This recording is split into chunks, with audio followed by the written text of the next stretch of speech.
안녕하십니까. 신의균의 군사TV 디펜스 브리핑입니다. 자, 오늘도 아주 중요한 이 군사 무기 관련 소식 전해드리겠습니다. 자, 우크라이나. 정말 나라가 경각의 상황에 처해 있음에도 불구하고 이 고위층들이 돈을 뒤로 빼돌리는 이런 부패 정말 심각하죠. 그런데 같은 민족이라서 그런지 러시아도 정말 황당합니다. 전략무기, 국가 전략무기는 사실 언터처블, 절대 건드리면 안 되는데 여기에서 어마어마하게 빼돌린 아주 고위층 장군 상장이 체포됐습니다. 그리고 그 밑으로 줄줄이 지금 체포되고 있는데 정말 스케일 대단합니다. 그리고 이런 와중에 우크라이나 포병의 처참한 현실이 공개가 되는데 어떤 내용인지 보도록 하겠습니다. 자, 5가지 단신 먼저 보겠습니다. 파키스탄은 JF-17 전투기 블락3 초도분 척 작전 배치했다라는 소식에서부터 스페인의 나반띠아 조선소는 호주 헌터급 호위함의 리스크 대비해서 신형 구축함 판촉 강화 그래 우리 거 사라 뭐 이런 지금 판촉을 하고 있다는 거예요. 보도록 하겠습니다. 첫 번째입니다. 파키스탄 공군이 중국과 공동 개발한 4세대 4.5세대 전투기 JF-17 블락3 초도 물량 배치를 시작했다는 소식입니다. 최신 A사 레이더와 항전 장비, 신형 무장 운영 능력을 갖춘 세계 최정상급 경량 4.5세대 전투기라는데 비슷한 사양으로 소개되고 있는 인도 테자스 마크-1A와 붙으면 누가 이길지 궁금해집니다. 올해 안에 무슨 일이 있어도 국산 5세대 전투기 초도 비행을 성사시키라는 대통령의 강력한 요구에 결국 튀르키예가 12월 27일 오늘 TFX 칸 전투기 시제기 초도 비행 일정을 확정하고 비행 준비에 들어갔다는 소식입니다. 출고된 지 반년 살짝 넘은 상태에서 이루어지는 첫 비행, 과연 별 탈 없이 진행될지 모르겠습니다. 전차 증산에 사활을 걸고 전국 전차 생산 공장들을 독려하고 있는 러시아가 상당한 숫자의 T-90M 전차를 생산해 일선 배치를 서두르고 있다는 소식입니다. 올해 초까지만 하더라도 군단급 부대의 소방수 역할을 할 정도의 소량만이 배치됐던 T-90M이 현재는 어지간한 차량화 사단 전차 부대에 한두 대씩 편제될 정도로 상당한 물량이 배치됐다고 현지 소식통들이 전했습니다. 러시아 나토 침공설과 재무장론이 계속해서 쏟아져 나오고 있는 상태에서 독일이 엄청난 양의 공대공 미사일을 주문했다는 소식입니다. 무려 1200개의 아이리스-T 단거리 공대공 미사일 구매 계약이 체결된 것인데요. 탈냉전 이후 독일이 한 번에 이렇게 많은 공대공 미사일을 구매한 것은 이번이 처음입니다. 호주 차세대 호위함 도입 사업인 헌터급 사업이 극심한 내홍을 겪고 있는 가운데 스페인 나반띠아 조선소가 기회를 놓치지 않고 호주 정부와 정치권, 군을 흔들고 있습니다. 최근 스페인 해군용으로 건조 작업에 들어간 F-110급 호위함의 현지화 버전을 구매하면 헌터급보다 훨씬 저렴한 비용으로 조달이 가능하다고 호주를 설득하고 있는 것인데요. 과연 호주 정부가 이 제안을 받아들일지 지켜봐야겠습니다. 네, 중국이 개발해줬죠. JF-17 전투기. 이제 이게 블락3에 들어가서 여기 A사 레이더 집어넣고 해서 4.5세대 전투기다 라고 주장하고 있는데 이게 지금 대량 배치되고 있다는 겁니다. 그런데 이게 대량 배치된다 조금 희한하죠. 왜냐? 여기에 들어가는 엔진이 RD93 엔진, 즉 미그 29에 들어가는 엔진인데 미그 29 들어가는 엔진이니 당연히 러시아제죠. 그런데 러시아하고 지금 이 군사무기 교류하면 제재받죠. 그래서 못하는데 그럼에도 이렇게 대량 생산되고 있다고 하는 것은 양산되고 있다고 하는 것은 여기 엔진이 어딘가에서 공급되고 있다는 것인데 이 엔진은 중국제 엔진 WS13 엔진이 아닌가 라고 생각이 되는데 그러면 완전히 바보 엔진이 아닌가 라고 생각이 돼요. 아무튼 이런 4.5세대 중에 최고야 라고 주장하는 JF-17 그리고 또 역시 4.5세대 중에 우리가 짱이야 라고 주장하는 인도의 테자스 이 테자스가 최근에 실전 배치를 시작했고 이걸 파키스탄과의 접경지역에 배치를 하기 시작했죠. 그럼 또 파키스탄은 또 인도와의 접경지역에 배치하죠. 그러면 이 두 개가 맞붙을 수 있는 상황이 벌어질 수 있습니다. 자, 그런데 이 JF-17과 테자스는 우리 FA-50 블락2하고 또 경쟁자죠. 그래서 이 누가 과연 이길지 궁금하기도 하고 정말 이 전투기들이 성능이 제대로 나올지 이것도 궁금합니다. 왜? 우리 FA-50과 동급의 경쟁자니까 그렇죠. 관심 갑니다. 튀르키예 칸이죠. TFX 칸. 우리 KFX, KF-21 보라매는 4.5세대 전투기죠. 우리는 스텔스가 아닌데 여기는 스텔스입니다. 얼마나 RCS가 줄어들었을지 알 수는 없으나 어쨌든 스텔스라고 주장합니다. 5세대 전투기라고 해요. 올해 3월 달에 대선을 앞두고 내가 이 정도 했어. 치적 홍보를 위해서 선거에 활용하기 위해서 급히 F-16에 들어있던 엔진 떼가지고 이렇게 롤아웃 행사를 했습니다. 그런데 그 이후에 지금 엔진 공급 안 됐어요. 그런데 올해 내로 비행시켜 라고 스탠딩 오더를 내린 겁니다. 그래서 12월 27일 오늘 이제 곧 비행 뉴스가 나올 수 있는데 정말 제대로 이륙을 했는지 또 비행은 얼마나 했는지 뉴스가 곧 나올 거예요. 주로 롤아웃하고 한 1년 넘어서 비행을 하고 그것도 부품 공급이나 이런 게 잘 이루어졌을 때 한 1년 정도에 하죠. 우리도 롤아웃하고 KF-21 한 1년 있다가 비행했어요. 우리야 뭐 미국으로부터 F414 엔진 이렇게 공급 제대로 받아서 비행을 정상적으로 했는데 여기는 지금 엔진이 없어요. 그래서 자기네들 F-16 엔진 떼다가 비행을 주행을 시켰는데 이제 비행까지 시키겠다라고 하는데 이 비행이 또 무슨 의미가 있냐? 왜? 그 엔진 어차피 사용 못 할 건데. 자, 제대로 비행을 할 수 있을지 기대됩니다. 궁금합니다. 러시아가 이제 드디어 여기저기서 부품을 제대로 공급받나 봅니다. 중국이 그냥 뭐 아주 적극적으로 밀어주고 이래서 이제 전차도 정상에 가깝게 생산이 되나 봅니다. 최근 러시아 또 우크라이나 전쟁의 동영상을 보면 러시아 기계화 부대 그러니까 장갑차 전차 뭐 네다섯 대 움직이면 그 중에 한 대 정도는 T-90M이 있어요. 다른 또 이제 로우급 전차가 있고 거기에 한 대 정도는 이게 있다는 말입니다. 그 정도로 지금 많이 풀리고 있다. 이런 상황에서 우크라이나는 점점 어려워지고 있고 러시아는 점점 강해지고 있는 이 최근의 석 달, 참 이 석 달로 완전히 극명하게 바뀌고 있는 상황인데 야 러시아가 이렇게 전차 부품 공급이 제대로 이루어지고 있나 봅니다. 참 걱정스럽습니다. 독일이 아이리스-T 열추적 미사일이죠. 우리 한국으로 치면 사이드와인더 9X 같은 이 헬멧 마운티드 큐잉 시스템하고 연동되어서 쳐다보면 락온되고 뒤로도 그냥 날아가고 하는 열추적 미사일이죠. 이거를 1200발을 계약했다고 합니다. 어마어마하죠. 아마 최근에 이 우크라이나 러시아 전쟁 보면 계속 드론으로 공격하고 하니 또 전쟁이 장기화되면 이런 걸 재고를 얼마나 많이 가지고 있냐에 따라서 굉장히 강점을 가질 수가 있죠. 그래서 미리 비축하는 차원에서 이렇게 많이 도입을 하는가 본데 이게 또 우리 한국 공군에 또 이익이 또 있어요. 왜냐? 우리도 이제 KF-21 전투기 40대 생산 계약하지 않습니까? 근데 그 KF-21에 들어가는 단거리 무장이 바로 이겁니다. 아이리스-T. 그러면 독일이 1200발 계약하면 또 우리도 계약하면 규모의 경제로 인해 가격이 다운되겠죠. 그래서 우리가 기존에 생각했던 가격보다 좀 더 싸게 구매할 수 있게 되는 계기를 독일이 만들어주게 됐다라는 긍정적인 면까지 같이 알려드립니다.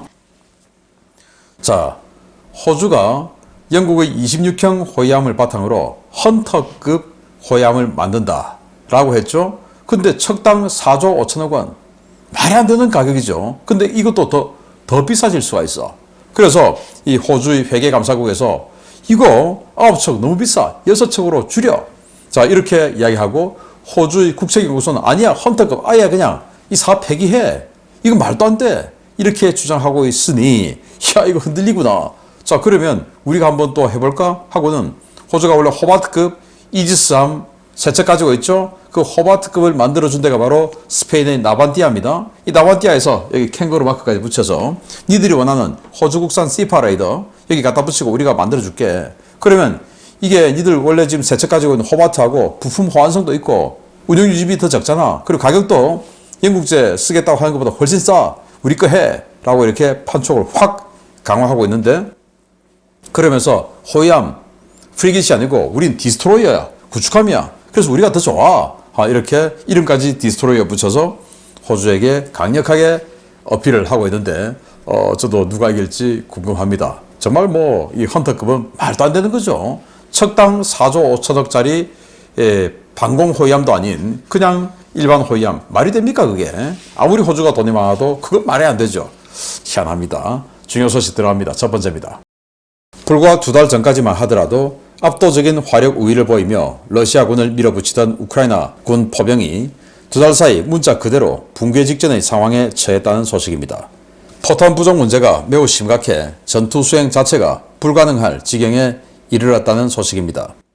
미국이 우크라이나에 대한 군사 지원 규모를 크게 줄이면서 일선 포병 부대의 포탄 재고가 거의 소진되었으며 이 때문에 대부분의 포병 부대들이 아무 역할도 하지 못하고 적의 공격을 피해 도망다니기 바쁜 상황이 되었다고 우크라이나군 제148 포병여단 관계자가 12월 25일 성토했습니다. 자포리자주 벨리카 노보실카 전선에서 러시아군의 공세를 저지하는 임무를 수행하고 있는 제148 포병여단은 프랑스에서 공급받은 세자르 자주포 2개 대대와 미국에서 받은 M777 견인 곡사포 1개 대대 등 총 3개 대대의 155mm 곡사포를 운영하고 있는데요. 최정예 포병 부대임에도 불구하고 최근 포탄 공급이 거의 끊어졌습니다. 여단 관계자는 1일 탄약 사용량이 80에서 90% 정도 감소해 각 포반당 하루에 많으면 20발, 보통은 10발 정도를 쏜다 라며 하루 10발의 포탄으로 도대체 뭘 할 수 있겠나 라고 토로했습니다. 여단 관계자는 이제 우리는 적진지를 공격하는 것은 생각하지도 못하는 상황이고 적의 공세를 저지하지도 못하고 있다 라며 상황은 점점 나빠지고 있다. 의욕만 가지고 전쟁에서 할 수 있는 것은 아무것도 없다 라고 성토했습니다. 이 같은 상황은 우크라이나군에서 가장 정예로 손꼽히는 핵심 부대조차 포탄 공급량이 90% 가까이 감소했다는 것을 의미하는 것인데요. 이 같은 포탄 공급량 감소 때문에 최근 한 달간 우크라이나군의 대포병전 전과는 크게 줄어들고 있습니다. 이와 대조적으로 러시아는 북한에서 공급받은 대량의 탄약을 퍼부으며 거의 모든 전선에서 주도권을 회복했는데요. 압도적인 화력 열세에 처한 우크라이나군, 아무래도 올겨울 정말 어려운 전투를 벌여야 할 것 같습니다. 네, 최정예 부대인데 프랑스의 세자르 자주포, 세자르가 이제 구형이 있고 신형이 있죠. 6륜형, 구형, 그거 1개 대대, 신형 8륜형 1개 대대. 그래서 자주포 2개 대대, 그리고 미국의 M777 곡사포 1개 대대. 이렇게 해서 3개 서방제 155mm 포로 무장한 이 148 여단이 포탄이 없어서 하루에 10발 쏜다 이겁니다. 포 한 발당, 한 문당. 자, 그래서 벨리카 노보실카 축선에 자기애들이 주둔하고 있는데 여기에요. 하얀 이 부대. 이 앞에 보면 뒤에 이제 포용 부대들 이렇게 포진을 하고 있는데 포탄 없다 이겁니다. 이 정도 그 프랑스제, 미국제 포를 쓰는 이 부대 같으면 거의 뭐 최정상급, 우선순위가 최정상급 부대인데 전투 세율이 여기에 보급이 그 정도로 안 된다라는 건데요.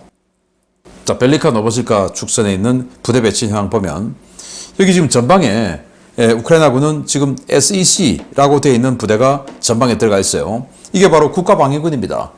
뭐 거의 향토예비군 같은 이런 부대가 지금 전방에서 그냥 막아내고 있는 거예요. 러시아군은 차량화 보병들이 전방에 딱 지금 배치를 하고 있고 우크라이나군은 전방에 향토예비군이 지금 들어가 있어요. 그리고 포병이 러시아도 뒤에 포병, 우크라이나도 뒤에 포병이 있는데 포탄이 없다. 하루에 10발만 쏜다. 그러니 공세적인 적진지를 먼저 때리는 이거는 생각도 못하고 적이 돌격해온 것을 막아내는 방어 포격도 하지 못할 지경이다 라고 하는 참 황당한 상황이 됐는데 이 모두가 그들이 그동안 너무 방만하게 전쟁을 하고 러시아가 한두 명 와도 야 포탄 때려 해서 그냥 포탄 소비하고 이런 방만한 전쟁을 하다가 이스라엘 전쟁으로 관심이 이스라엘로 확 쏠리면서 이제 우크라이나를 비난해도 야 지금 우리를 위해서 전방에서 싸우고 있는 우크라이나 왜 비난해? 라고 하는 그 비난을 안 듣는 거죠. 그래서 이제 우크라이나 비난에 대한 까반권이 해제된 겁니다. 그전에는 우크라이나 비난하면 야 러시아를 상대로 몸으로 지금 막아내고 우크라이나를 비난하면 어떡해? 라는 거였는데 이제는 그 분위기가 해제돼 버린 거예요. 그래서 마구마구 비난이 나오는 거죠. 점점 어려워지고 있는 우크라이나 참 안타깝습니다. 이런 와중에 러시아는 안녕하냐? 여기도 정말 참 역대급으로 비리를 저지르고 있네요. 보겠습니다. 러시아가 자랑하는 최신의 사일로 발사식 대륙간 탄도미사일 RS-28 사르마트 전력화 사업 과정에서 엄청난 비리가 자행돼 러시아 당국이 발칵 뒤집어졌다는 소식입니다. 사업 책임자를 중심으로 막대한 횡령이 있었는데 이 때문에 이미 배치된 ICBM 자체도 심각한 문제가 있는 것이 아니냐라는 우려가 쏟아지고 있습니다. 푸틴 러시아 대통령의 신임을 한몸에 받으며 러시아의 차세대 대륙간 탄도미사일 RS-28 사르마트 전력화 사업을 총괄했던 러시아 연방우주국 부국장 올렉 프롤로프 상장이 횡령 혐의로 체포돼 기소됐다고 러시아 연방수사위원회가 12월 25일 발표했습니다. 러시아판 FBI로 불리는 수사위는 러시아 전략 로켓군 상장으로 현재는 연방우주국 부국장으로 재직하며 대륙간 탄도미사일 사업을 총괄해온 올렉 프롤로프와 그의 측근 2명이 대규모 횡령 혐의를 저질러 체포, 기소됐다고 밝혔습니다. 그는 최근 러시아 전략 로켓군에 배치되기 시작한 최신형 사일로 발사식 ICBM인 RS-28 사르마트 미사일 전력화 과정에서 사업비를 빼돌리는 식으로 거액을 횡령한 혐의를 받고 있는데요. 수사위는 올렉 프롤로프 상장 혼자서만 4억 3,500만 루블, 한화 약 61억 원을 빼돌린 것으로 보고 있습니다. 그는 또 다른 부하 2명을 공범으로 만들어 미사일 조달 과정에서 상당한 서류를 위조하고 거액을 횡령했는데요. 수사위는 추가 공범이 더 있을 것으로 보고 수사를 확대하고 있다고 밝혔습니다. 사르마트는 지난 2018년 3월 푸틴 대통령이 게임체인저 6종 중 하나로 직접 소개한 대형 ICBM인데요. 사일로에서 발사되는 액체 추진 미사일인 사르마트는 탄두 중량이 무려 5톤에 달하고 기동성 제도립 다탄두 24발이나 아방가르드 극초음속 활공탄두 여러 발을 탑재해 18,000km까지 날려보낼 수 있는 괴물 미사일입니다. 러시아 당국은 이번 횡령 사건으로 상당한 시험평가 서류와 납품 서류가 조작된 사실이 드러난 만큼 이미 납품된 사르마트 미사일에 결함이 있는 것이 아닌지 조사하고 있는데요. 국가 핵심 전략 자산에서도 돈을 빼먹는 러시아의 비리 스케일 정말 대단한 것 같습니다. 네, 여기 차량이 있는데 이건 발사 차량이 아니고 그냥 단순한 운반 차량이에요. 사일로에서 발사합니다. 워낙 크기 때문에 미사일 발사 중량이 200톤, 탄두 중량 5톤, 여기에 24발의 다탄두가 들어간다. 와, 정말 어마어마하죠. 그래서 2018년 3월 1일 4세대 전략무기 6종을 푸틴 대통령이 직접 소개할 때 이것도 소개했습니다. 사르마트, 극초음속 미사일인 아방가르드, 그리고 킨잘, 지르콘, 그리고 이제 아주 저주의 무기죠. 브레베스트닉, 그리고 저주의 핵어뢰 포세이돈, 이 6종을 이렇게 소개했는데 그 사르마트를 개발하는 총 책임자가 돈을 61억 원 빼돌렸다라는 건데, 뭐 우리 또는 미국 또 유럽 입장에서 보면 61억 원 뭐 이럴 수 있는데, 여기 러시아 물가로 61억 원 그러면 우리로 치면 한 200억 원 지금 빼돌린 거죠. 자, 뇌물을 받았다와 빼돌린 것과는 좀 차이가 있습니다. 빼돌린 자가 바로 이자인데 프롤로프 상장이에요. 뇌물을 받았으면 뇌물 받았구나 하고 말면 되는데, 빼돌렸다는 건 뭡니까? 뭔가 빠뜨렸다는 말이 되죠. 그러면 지금 미사일 만들어서 개발하고 개발 과정에서 시험평가 안 됐는데 잘 안 나왔는데 야 됐다고 쳐 하고 서류 조작해서 넘겨버리고, 그리고 부품 이 시험평가를 많이 해야 되니까 부품 많이 만들어 놓은 거 그거 빼돌려서 팔아버리고, 또 뭔가가 들어가야 되는데 이걸 싼 걸 집어넣고 비싼 거 원래 들어가야 되는데 빼돌려서 호주머니 집어넣고, 이게 빼돌린 거죠. 뇌물 받은 거하고는 차원이 다른 거예요. 뇌물 받은 건 여기 빼돌린 거에 비하면 아주 양반이죠. 뭐 둘 다 나쁜 놈이긴 한데 이게 더 나쁜 겁니다. 왜? 미사일이 잘못 만들어졌을 가능성이 있으니까. 왜? 넣어야 될 걸 안 넣고 해야 될 걸 안 한 게 빼돌린 거 아닙니까? 그걸 이제 자기 혼자서만 61억 원씩 빼돌렸고, 그리고 자기 부하들 2명도 지금 구속되고 그 밑으로 지금 다 조사받고 있다고 하는데 얼마나 나쁘게 만들어졌을까. 국가 전략 무기인데 푸틴 대통령이 직접 소개할 정도로 정말 자랑스럽게 생각하는 그 무기를 이렇게 빼돌릴 정도면 이 러시아인들의 도덕성이 얼마나 지금 무너져 있는가 알 수 있는 거죠. 우리나라는 안 그렇기를 기대하고 저는 또 그렇지 않다고 확신합니다. 제가 참고로 말씀드리면 뭐 요즘 영화 있죠. 뭐 서울의 봄이다. 이 영화 보면 군인들 아주 나쁘게 평가한 쪽으로 나오는데 그 시절하고 지금하고 많이 다르죠. 제가 그동안 보아왔던 또 지금 보고 있는 우리 군의 현 장성들 정말 검소하고 청렴하고 착해요. 저는 확신합니다. 우리 군은 이러지 않을 것으로 확신하고 러시아는 계속 이러길 바랍니다. 마치겠습니다. 감사합니다.